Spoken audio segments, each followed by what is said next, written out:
right, welcome back to Youngstown Studio. Hi. Jackie and Rick from the Vindys. How's it going? Good, how are you? Great. Doing Great. all right. So yeah, how was the show Friday?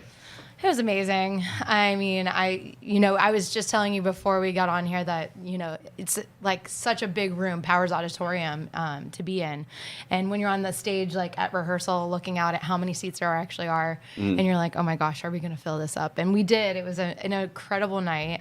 We had the balcony full, and I think it's been reported as a dream of mine to play the Powers. So it was definitely it was on. Yeah, it's on my bucket list. Yes. Went there as a kid, do a show there.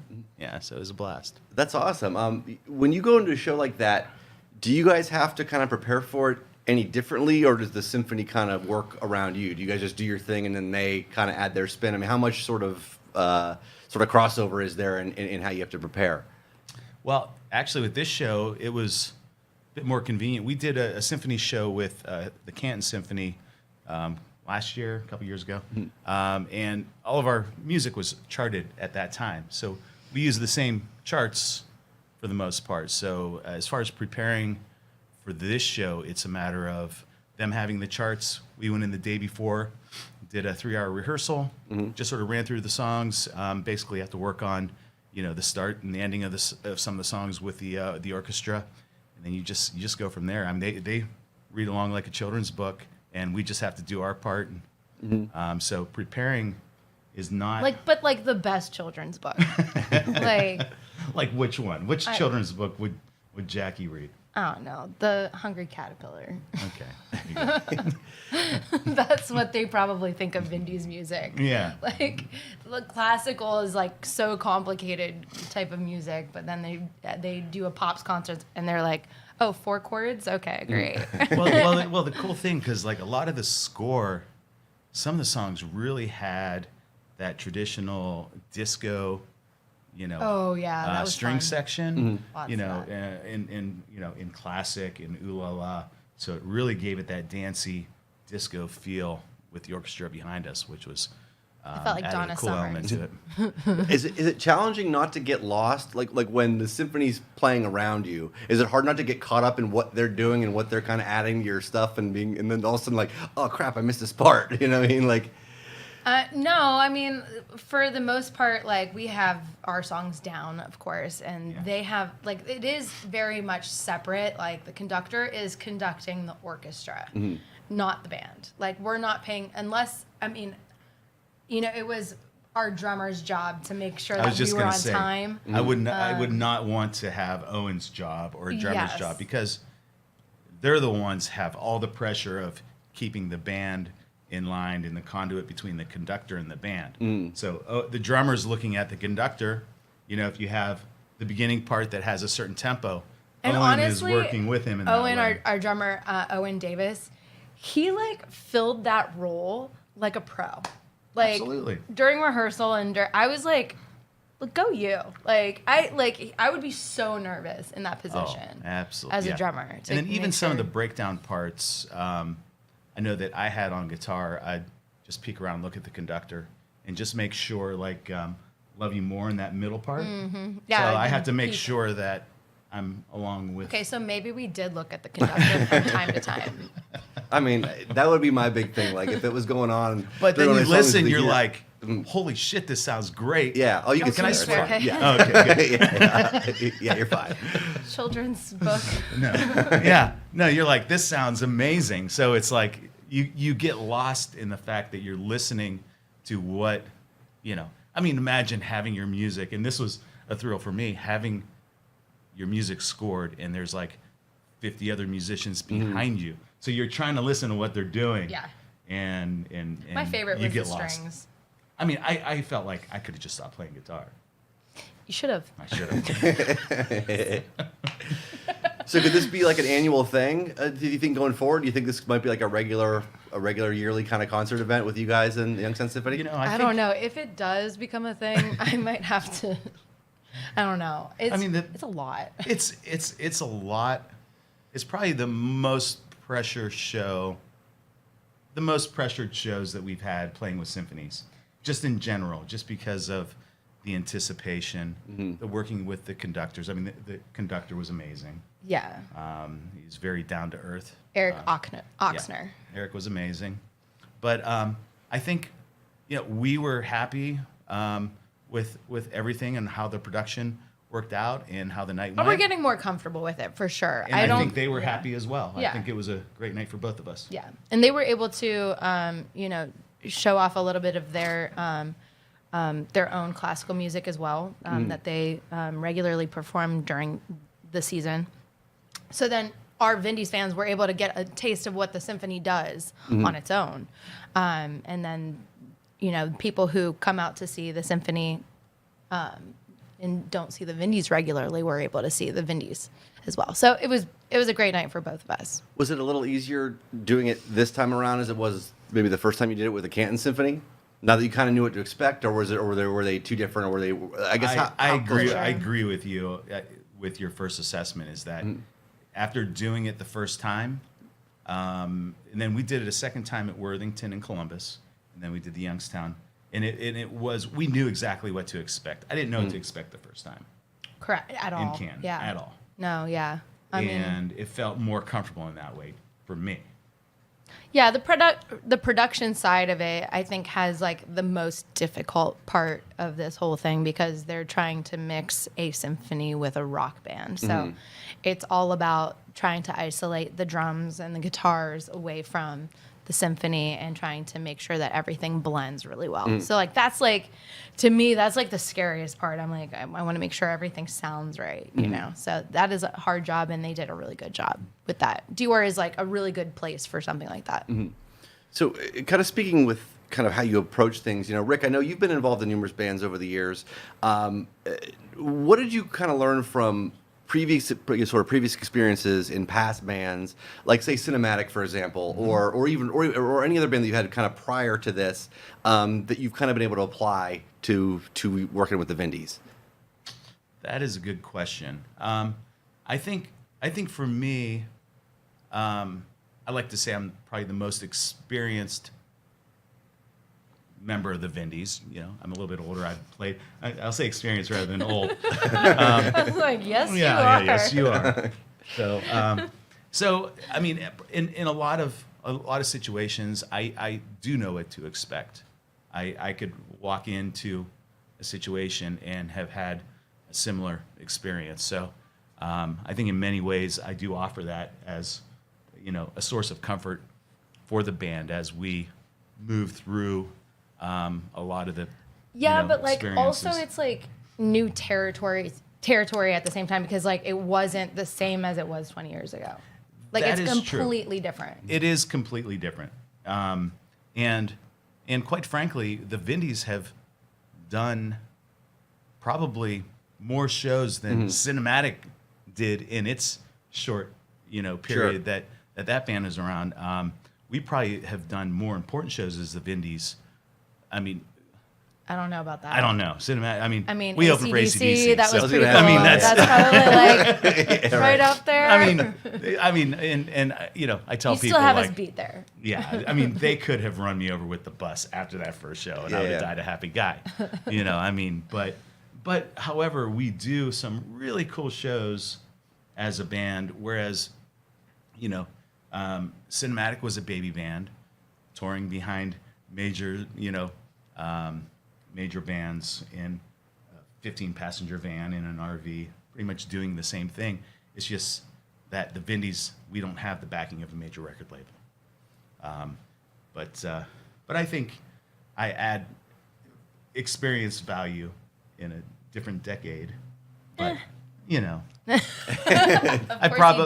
probably don't offer much more anymore. I think I've given up all my. No, I mean, but it's just a new experience, and you tell me how it was back in the day, and I, being younger and seeing how people used to do things, literally knocking on a label head's door and just like giving them a CD and a demo and this and that, and now it's all like emailing and trying to cold call and just make friends in the industry. So but we've done pretty well on our own. I'm very protective of the Vindys and how we operate our business as well. So I wouldn't ever want to do a dumb deal, you know. We do pretty good, you know, and I just want to make sure that it's the right thing. I don't ever want to have like some horrible situation that you can hear from like many bands like of the past. So, you know, and that now is the time too that you can have those cards in your hands because You don't necessarily need a label. yeah. We act as our own label. Like we hire out for, you know, management, for touring, for merch, for I mean, we're running everything. So I've never asked you. I mean, you've opened for AC/DC. That's my favorite band of all time. So, like, I've got to ask, what was it like to open for AC/DC? I mean, you got to, describe that experience for me. like do that the whole thing in detail. Really? Yeah, we all want to know, what is it like? I want to know. Well, I mean, first off, we got the gig because I think Slash's Snake Pit was touring with them at that time, and I don't know, the bass player broke his arm, got hurt, something happened, and we got the call from our management. He said, "Hey, listen, AC/DC needs someone, like 5 shows. It starts in 2 days in Raleigh, North Carolina." But like, why would you guys in particular get the call? Why? Because our management was also the promoter of those shows. There you go. See Okay. how the line goes. Yeah. You know, so we were already in the mix at that point. And we're like, oh, hell yeah. I mean, in 2 days, be down in Raleigh, North Carolina. So pack up, go down. It was some big arena, whatever in Raleigh. But opening for them, I mean, like you, my favorite band of all time. 1983. I mean, first off, before 83, but with MTV, and For Those About to Rock would come on every other hour. It was like, this is the greatest band of all time. I mean, I play SGs in this band, and I realize more as I play that how much I was influenced by Angus Young and AC/DC. And it's no surprise because they were one of my favorite bands growing up. But playing with them, first off, I was new at playing arenas, so playing in front of an arena crowd.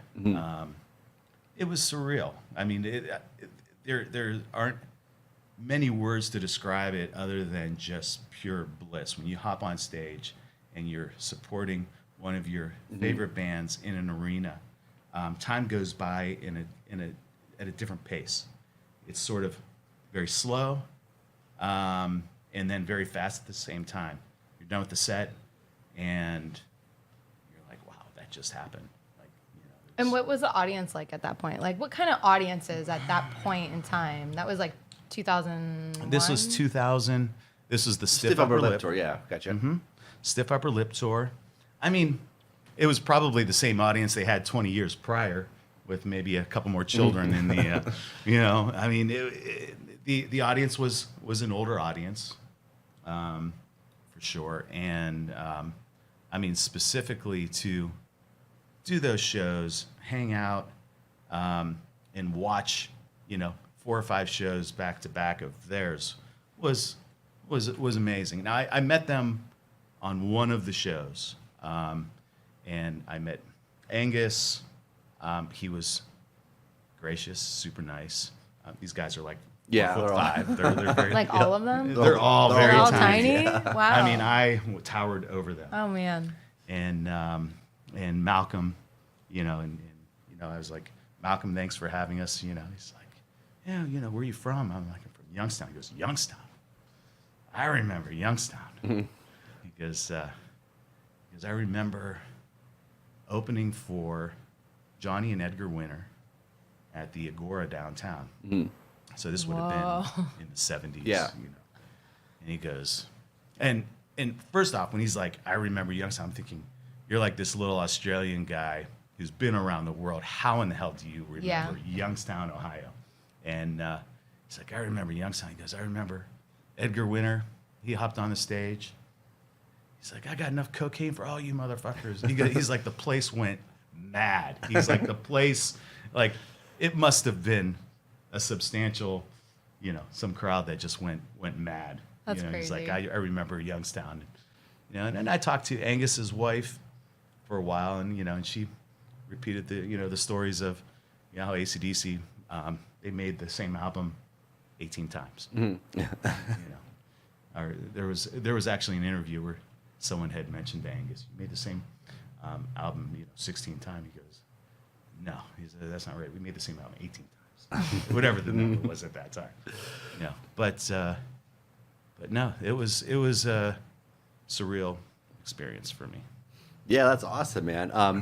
Getting back to Youngstown here. One of the things about Youngstown in the music scene here is there's a pretty good community of musicians here now that kind of support one another. And with the addition of West Side Bull, I was talking with Dean from Red, White, and Blue actually earlier today about this. There's been kind of an explosion of bands, I think, around here, and I think it's just because there's more places to play, which has been kind of helpful. The flip side to that is, and I'm sure you guys have experienced this, the more successful a band gets, the more you get like naysayers, you get like sort of the online trolls. And I know we get that, and we're a tenth as noticeable as you guys are. So I'm sure you guys get that. I mean, how do you guys kind of deal with that, and how are you kind of able to sort of, I guess, sort of tune that out? You know what I mean? Just like anything, you take the bad with the good, and I mean, I don't even know if. Wait, who's personally. talking about me? Tell Jackie. What? Huh? What do you mean there's people saying bad I things, huh? Whenever Are anything you comes up, deleting these messages? What's going on? whenever anything comes up on our YouTube thing, I'm just like block, delete. I don't even like. It's just immediately like just block and delete. Because like, all right, you don't exist. Like I don't even want to. Like I'm not even going to engage because I think it's what they want you to do. Honestly. You know what? More so than like haters, I feel like I'm very not attached to this. And at times when I have like people trying to talk to me on social media, it gets too overwhelming for me. And I just like don't respond. So I feel bad, like even my comments sections, like I'm really bad at like liking people's comments and just That's a replying. lot, yeah. Keeping up with it. It can be a lot, and I feel bad, but at the same time I'm just like I have a lot of other things going on, so like I feel that is one thing that I feel bad about, and I try to do as much as possible to get back to messages and stuff, but at the same time I have to like keep my own distance from that as well. Sometimes it can be a little bit much of the messages, like why don't you text me back, and like then they end up hating, like they like me and then they end up hating me because I'm not messaging people back. So there's like some of that happens, but like but I don't think the band has really focused on negative feedback or comments. I mean, everyone in the band is pretty close. We're all good friends. I mean, you're not going to be everybody's cup of tea. Like we're not gonna be, but some people are going to like you. Understandable. There's a market for everyone to have a piece of the pie, I think. And that's what's great about Youngstown. I don't feel like there's one, like of the same kind of band going on. I love the Lauber Brothers, and I love Larry Elefante, and I love Demos. Ohio and Demos Papademos, and Madame Marlowe, who's a younger and it's just like I just want to make sure that like the bands that are coming up now.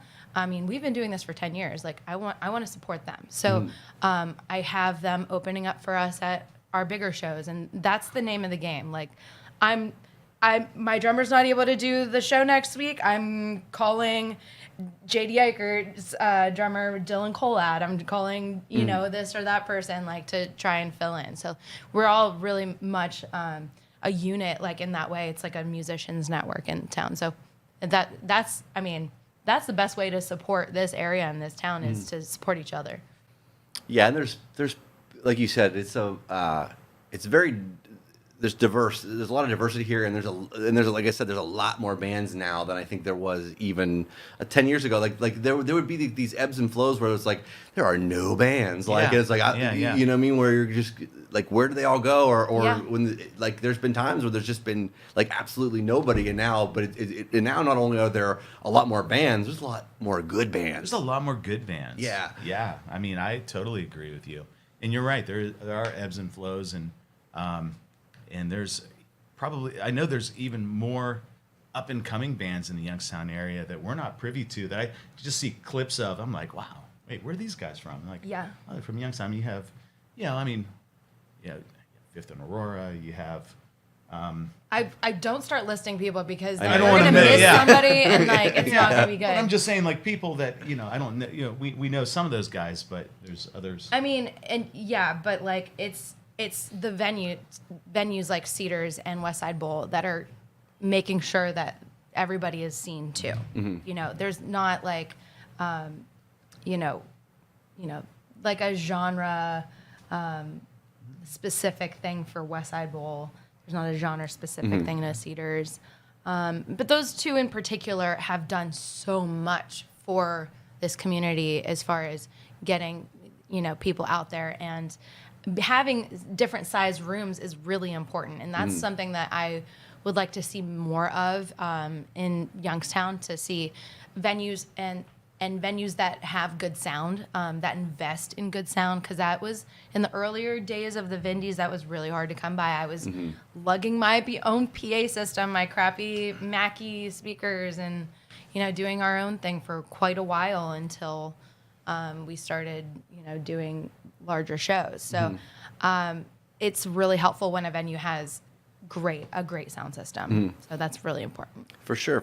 You guys have had the chance, obviously, to share the stage with some pretty iconic people, and I kind of want to go through them. I want to get sort of the reactions, and obviously, let's start with the tour you got announced for this summer, which is with Pat Benetar, which is awesome. Congratulations on Thank that. you, yeah. How did you guys get on her radar? Because I know you've opened for her, you've been on the same bill with her, but I mean, how did you guys kind of hook up? How did she discover you? And talk a little about kind of the relationship that you've had with her so far. Yeah, I mean, we first we did a show with her at Goodyear Theater. No, what was the first show we did acoustically with her? Anyways, we were connected with her MGM. at MGM. We were connected with her through Live Nation. I really would say it was because of Michael Stanley Band and Donnie Iris that we got connected with Live Nation, who saw us as somebody that might be good for opening up for Pat. So that's exactly how it happened. They saw that her fan base liked our fan base and then recreated it in Detroit. We've never played Detroit the next year. So we opened up for her in Detroit. That was a magical experience for us as well. So Pat looks at that too and sees that her audience is cool with us and says, let's do it. So her people called I was going to say my people, but I'm my people. Yeah, I mean, we got the call from her booking agent asking if we wanted to do the summer tour, and just coincidentally, we planned on recording in July and August, and those were the block of dates that she's on tour. So we only had one conflict with the whole tour, and so we were able to do everything, like 21 shows with her coming up this summer. Well, that's awesome, man. Kind of going into those shows. I mean, you're going to obviously be hitting a lot of new markets, I'm sure, for the first time, right, on that as well, too. Yeah, absolutely. I mean, almost all of them are going to be brand new markets for us. No, that'll be huge for you guys to get in front of that many new people and stuff. And yeah, like we were talking about, I love doing. We talked about this earlier. I love doing shows with national acts like that, especially when everybody's already excited to be at the show and stuff, and you just go do your thing, and the chances are most of them are gonna love you, and it's just those are the easiest gigs to do, and they're also like the funnest, Yeah. And I think we're in a unique time of live touring right now. Like someone like the Vindys, who pairs well with legacy acts like the classic rock acts, like Pat Benetar. You with some of the heavier rock legacy acts, because those legacy acts are out touring now because they're not getting the residual income Right. that they used to get from album sales. So they're out there working for their money every year. And so that sort of opens the door, I think, for bands like us and a lot of other bands to, to become exposed to their fan base, because typically their fans are loyal. They come out. They've been following those bands for 20, 30 years, if not more. So when they come out, they're true music lovers, and and they see what we're doing, and we get a good response.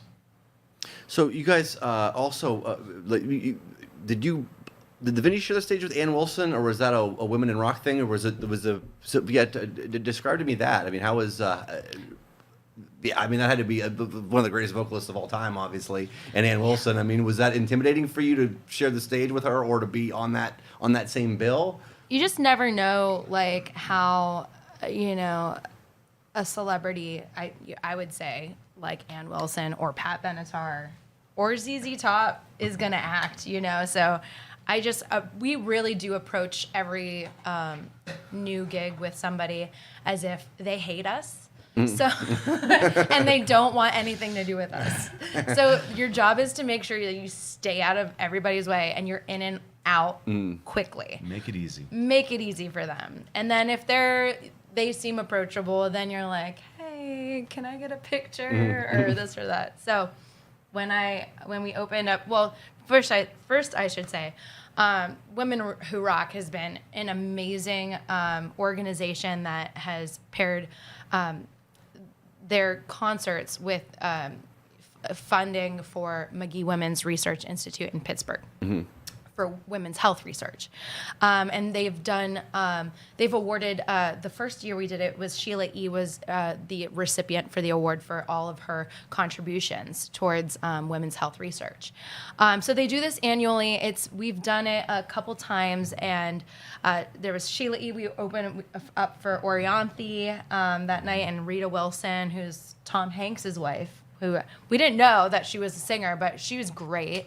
And what I was most looking forward to, you appreciate this, Rick Allen's wife? Yes. What's her name? But she also played, so I got to meet Rick Allen. Nice. Yes, we got to Women meet in Rick Rock, Allen. And then this past year we opened for Ann Wilson with the Trip Sitter. And that band was fantastic. Ann Wilson still is just a powerhouse vocalist, and she was just a little like, I was just nervous to be in and around, but she kind of hid in her bus and kind of came out last minute, so I wasn't able to get my little, hi, how are you kind of thing. But I just kind of I'm more afraid of celebrities than anything else. I'm not usually the person that asks for a photo. I'm the one that's staying out of their way. So, however, you had a run-in with Billy Gibbons on stage. I did have so everyone, so everyone is eating. I have a Billy Gibbons story. I know, I don't. So you're the only one from the band who got one. The legendary BFG.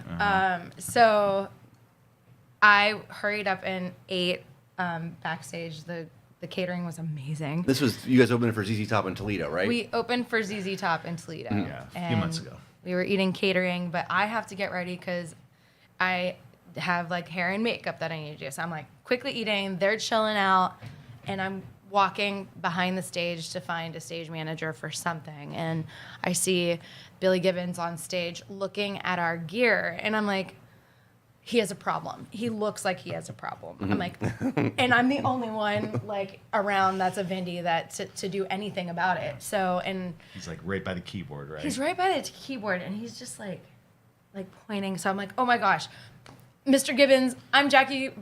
I'm Jackie from the Vindys. So nice to meet you.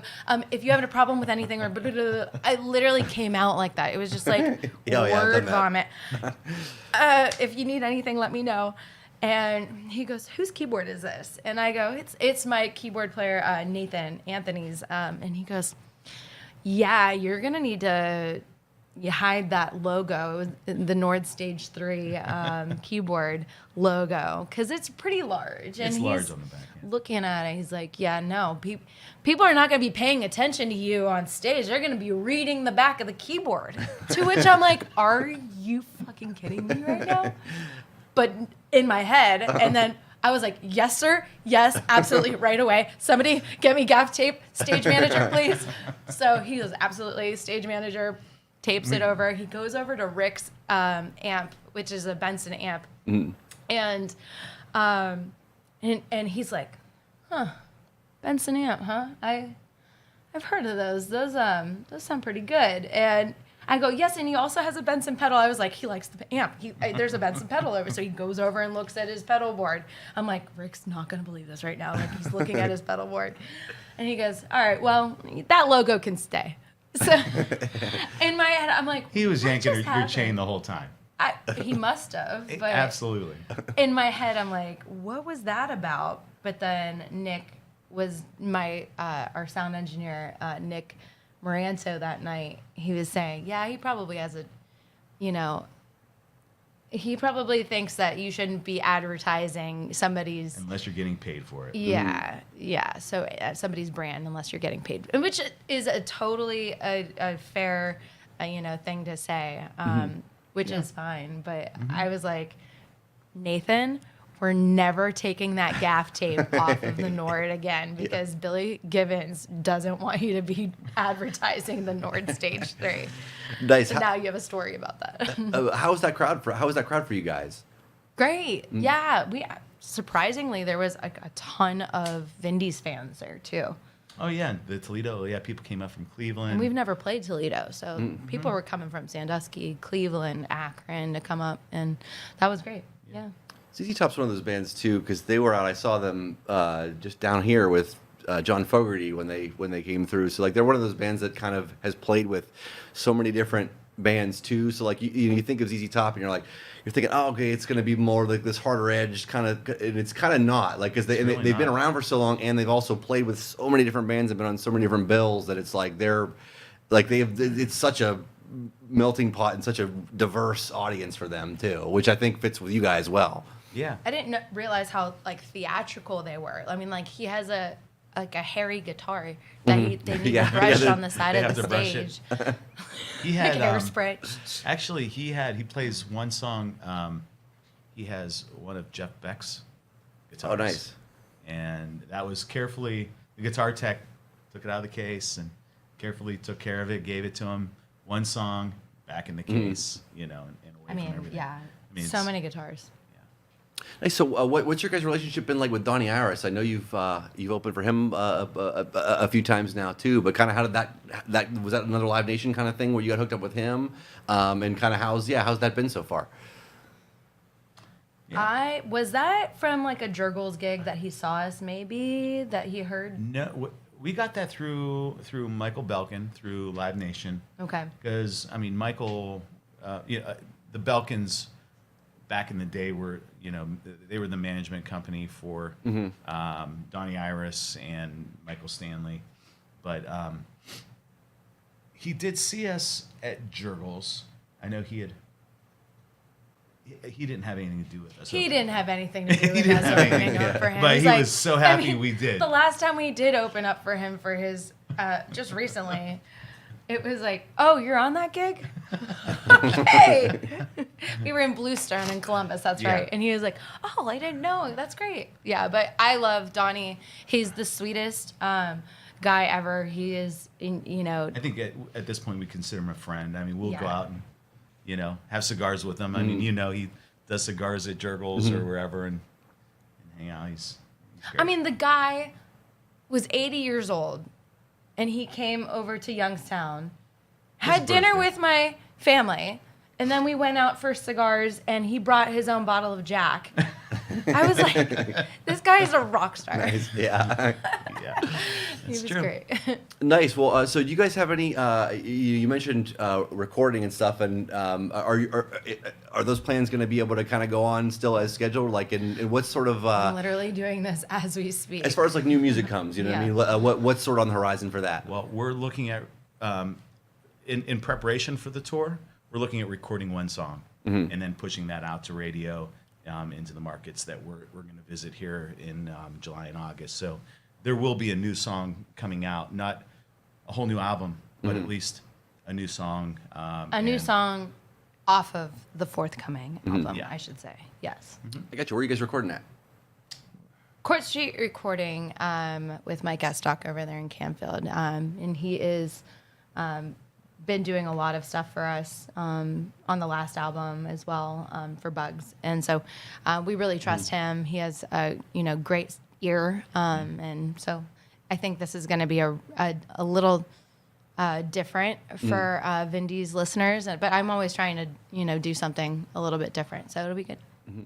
So, Jackie, the first time I talked to you was back when I was working at the Canton Repository. And this would have been 2016 or 17, maybe. And then I didn't talk to you again after that because my coworker, Dan Kane, absolutely loves you guys. And so he kind of shoved me out of the way. He's like, no, it's good. It's all good, Dan. But so you guys have come a long way, obviously, in that time period, So we're talking 7 years there.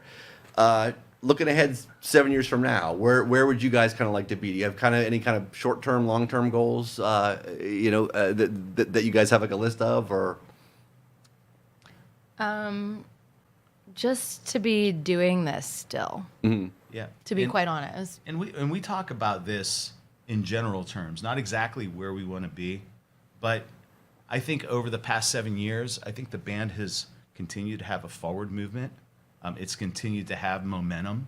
So, I mean, as long as the momentum continues to move forward, wherever that takes this band, I think it'll be amazing in 7 years. I mean, if it just continues to progress as it is now. Who knows what this tour is going to be like? I mean, this is our first time ever, and yeah, it has taken 10 years to get to this level. I'm very much looking forward to seeing what kind of response we might get from this. So I would like to, tour ourselves and maybe a year on the next record that we do and revisit these places that we've played with Pat.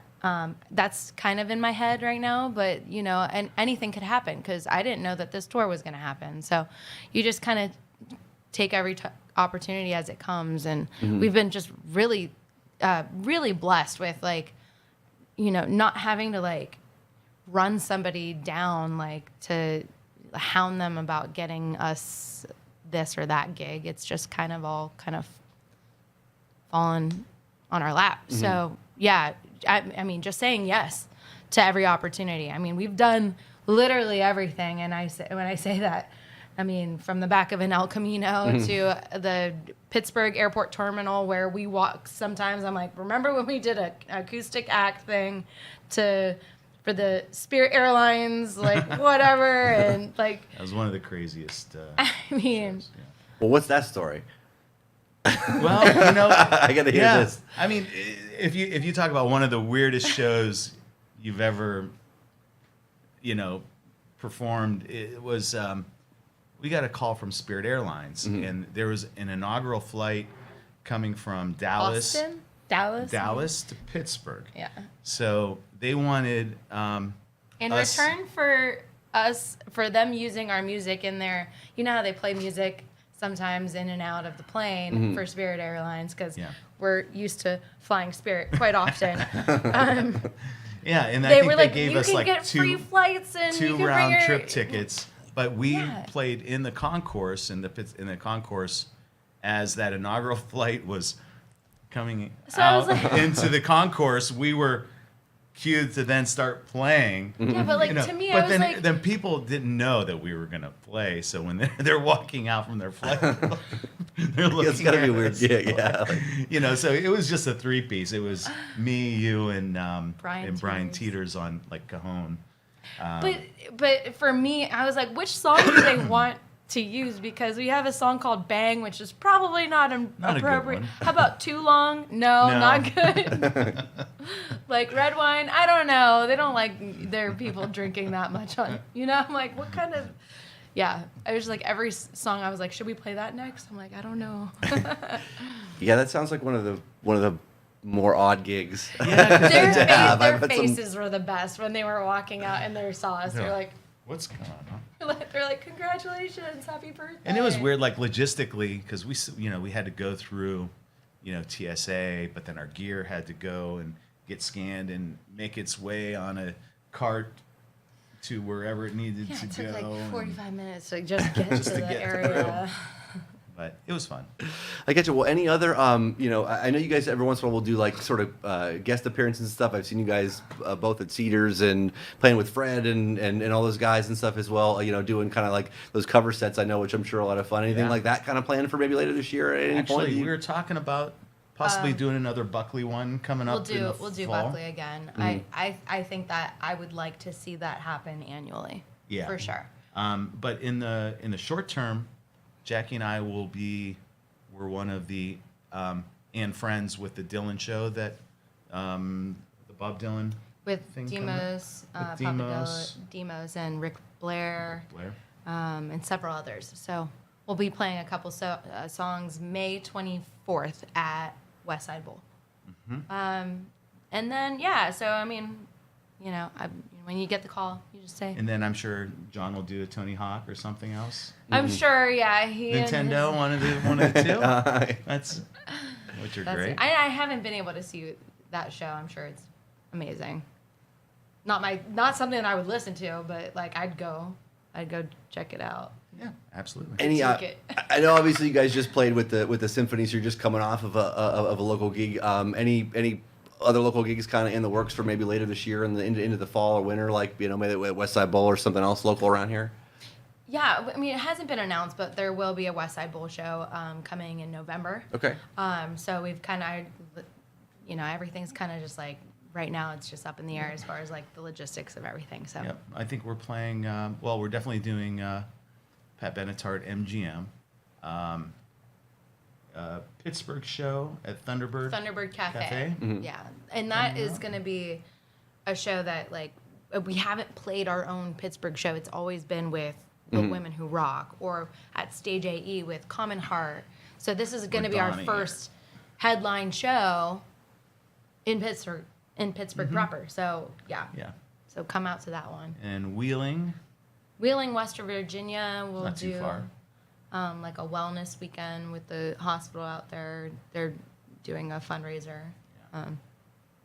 So there's still a lot of stuff before we get on the road with Pat Benetar.